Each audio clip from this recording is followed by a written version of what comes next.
মা গো মা, আমার মার মতো তো এত বুদ্ধি, একেবারে হিটলারে ফেল করে লাইছে।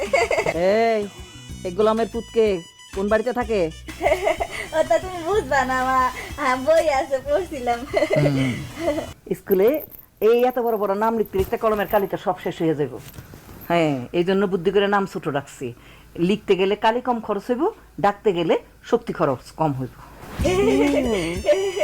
মা গো মা, আমার মার মতো তো এত বুদ্ধি, একেবারে হিটলারে ফেল করে লাইছে।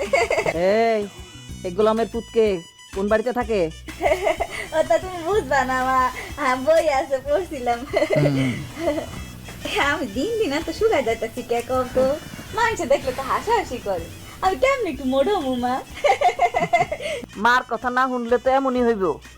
কতবার বুঝাইছি যে সকাল বিকাল একটু পুকুর ধারে দাঁড়াইবি, দাঁড়ায় দাঁড়ায় হা কইরা কদুর বাতাস খাবি, হাওয়া খাবি, তাইলে শরীরে শক্তি হইব, শরীরটা ফুলা ফাইপা বড় হইব।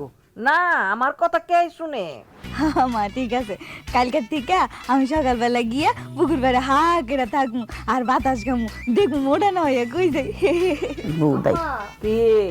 তুমি তো মশারিটা টানাইতে দিলা না। মশা রক্ত খাইতেছে খাক, কিন্তু আমার তো এখন অনেক শীত করতেছে। এই চাদর দিয়ে তো শীত মানতেছে না, একটা মোটা খেতা নামাই দাও না। চুপ! শীত নামছে বেশি, মাঘ মাস আইছে। হ্যাঁ, শীতে কাঁপতেছস? এই চাদরই হইব। মোটা মোটা কাঁথা নামাই, তারপর 2 দিন পর পর ময়লা হইব, সাবান খরচা করে ধুইতে দিই। কেমন? এত পাগল না আমি। এই, বেশি শীত লাগতেছে?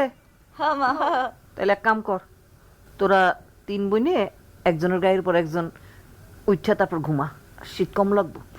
মা তুমি ঠিক কইছো। কুলবালিশ বানাই।